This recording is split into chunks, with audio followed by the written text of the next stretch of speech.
Hai guys, kembali bersama dengan Pastor Gary di sini. Jadi kesempatan kali ini satu tema atau satu topik yang kita mau bahas yaitu tentang kebohongan. Kenapa? Karena hari-hari ini banyak dusta di antara kita. Dusta seperti apa yang terjadi ya? Bahkan ada quote yang berkata begini, satu kebohongan diucapkan maka semua kebenaran akan menjadi pertanyaan. Semua kebenaran akan dipertanyakan. Jadi selama ini yang diucapkan itu bohong atau tidak? Dan banyak kebohongan yang terjadi di sekitar kita. Ya, ada yang orang miskin, pura-pura jadi kaya, ada orang yang kaya, bahkan pura-pura jadi miskin. Bukan hanya saja di bumi, di kondisi kita sekarang banyak kebohongan, tapi ternyata ada pribadi lain yang juga sengaja untuk merancangkan dusta, yaitu adalah iblis. Oh ya, iblis ternyata merancangkan dusta atau rencana untuk membuat kita menjadi sesat. Matius 24:24 berkata begini, sebab Mesias-Mesias palsu dan nabi-nabi palsu akan bermunculan. Dan mereka akan memberi tanda-tanda yang dahsyat dan keajaiban-keajaiban sehingga menyesatkan. Bahkan jika mungkin mereka juga bermaksud menyesatkan orang-orang pilihan.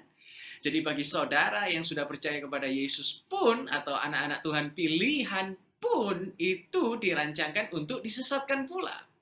Hari-hari ini mungkin kita percaya Yesus mampu melakukan mujizat. Yesus mampu melakukan tanda-tanda yang hebat. Tapi jangan lupa, ternyata ada keajaiban atau tanda-tanda yang dapat membuat kita menjadi sesat. Karena apa? Bible berkata, umat Tuhan hancur karena kurangnya pengetahuan. Oleh karena kamu menolak pengetahuan. Ketika kita tahu mana yang benar, mana yang salah, kita tahu mana yang asli dan mana yang palsu.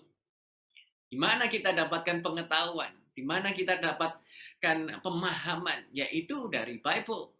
Bible berkata di 2 Tesalonika 2:10 berkata, dengan tipu daya kefasikan, ia menipu mereka yang akan binasa karena mereka menolak dan tidak mencintai kebenaran yang akan menyelamatkan mereka. Hari-hari ini ya, penuh dengan tipu daya. Biarlah hari-hari ini kita tidak terjerumus dengan tipu daya kefasikan. Dan kita menolak kebenaran karena sementara apa yang kita lihat di depan mata ternyata lebih menggiurkan. Dan saya berdoa, siapapun kalian tidak tertipu dengan kefasikan. Saya sendiri pernah tertipu. Oh my God! Wow! Satu kali saya dapatkan email. Di email saya tentang account daripada PayPal terkena hack. Jadi saya harus menyelamatkan account itu dan saya masukkan data-data saya ke satu website. Dan saya nggak tahu kalau website itu ternyata adalah website bohong-bohongan. Dan begitu saya masukkan data, email, kartu kredit, dan semua data sudah lengkap, saya submit. Gak lama kemudian ada yang WA saya, ada yang DM terlebih tepatnya, berkata bahwa di Facebook datanya saya itu dijual. Data kartu kredit dijual. Jadi siapapun bisa pakai data saya. Saya shock, saya telepon bank, dan akhirnya kartunya diblokir, dan puji Tuhan nggak ada kerugian sama sekali. Seandainya saya nggak tahu, nggak ada yang memberitahu kepada saya, maka saya yang harus membayari apa yang dibelanjakan oleh orang yang saya nggak kenal. Oh, itu kan parah banget. Akhir-akhir ini ada film yang bernama Tinder Swindler, ya, lagi rame sekarang.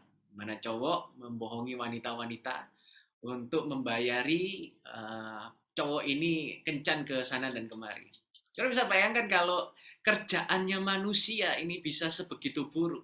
Apalagi kalau iblis yang merancangkan. Apa enggak lebih buruk lagi? Dan setiap roh yang tidak mengaku bahwa Yesus Kristus telah datang sebagai manusia, ia tidak berasal dari Elohim. Dan itulah antikristus yang kamu dengar bahwa ia sedang datang. Dan sekarang pun ia sudah ada di dalam dunia. Jadi cara paling mudah untuk kita tahu bahwa ini adalah pekerjaan iblis atau bukan, nabi palsu atau bukan, yaitu dengan ketika kita menguji dalam roh kita. Caranya bagaimana? Setiap roh yang tidak mengaku bahwa Yesus adalah Kristus sebagai manusia, dia tidak berasal dari Elohim. Wah, ini mudah sekali. Bahkan ini adalah salah satu pertanda bahwa dia adalah antikristus. Ketika diuji dan kita merasa di roh kita kok ada yang aneh, ini kok ada yang nggak beres ini. Dia berkata bahwa Yesus tidak datang ke dunia, dia tidak mati di kayu salib, dia tidak dikubur dan bangkit pada hari ketiga, dan dia tidak duduk di sebelah kanan tahta Elohim. Berarti dia bukan berasal dari Elohim. Bible berkata bahwa itu adalah antikristus. Ketika mungkin saudara dengar pengkhotbah atau nabi atau siapapun, dia bisa melakukan tanda-tanda hebat, melakukan tanda-tanda ajaib sebelum kita tepuk tangan. Pertanyaannya, ini dari Kristus atau bukan? Ini Mesias palsu atau bukan? Dia bicara tentang Yesus atau dia bicara tentang dirinya sendiri? Siapa yang disombongkan? Yesus atau dirinya sendiri? Termasuk diri kita hari ini. Mungkin saat-saat ini adalah waktu untuk kita introspeksi. Betapa hebat apa yang kita lakukan, apapun yang luar biasa kita perbuat. Pertanyaannya, siapa yang kita sombongkan? Atau apa yang kita sombongkan? Kekayaan kita kah? Ketenaran kita kah? Kekuasaan kita kah? Atau kita mulai menyombongkan, atau kita mulai memuliakan Yesus melalui hidup kita? Iblis akan memakai orang-orang untuk terjebak kepada apa yang dunia tawarkan. Ya, iblis akan pakai orang-orang untuk terjebak kepada apa yang dunia tawarkan. Tapi berbeda dengan kita. Kita berasal dari Elohim. Siapa yang mengenal Elohim, ia mendengarkan kita. Siapa yang tidak berasal dari Elohim, tidak mendengarkan kita. Atas dasar inilah kita mengetahui roh kebenaran dan roh yang menyesatkan.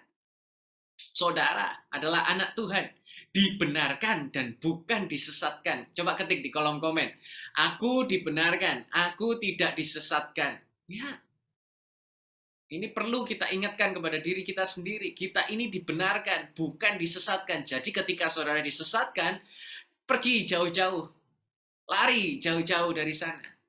Karena roh yang ada dalam diri kita adalah roh yang lebih besar dari segala roh yang ada di dunia ini. Dan kita berasal dari Tuhan akan mendengarkan apa yang Tuhan katakan. Siapapun yang dari Tuhan pasti mendengarkan apa yang kita katakan. Siapapun yang tidak dari Tuhan pasti tidak akan mendengar apa yang kita katakan. Jadi ada dua roh yang beroperasi dalam dunia ini. Roh kebenaran atau roh kehancuran. Hari ini saudara mau dituntun oleh roh yang mana? Kehancuran, yang membingungkan, yang menyesatkan, atau kita mau berada di dalam roh kebenaran, yaitu Roh Kudus. Karena Yesus datang ke dunia ini dengan satu tujuan, yaitu untuk menyelamatkan.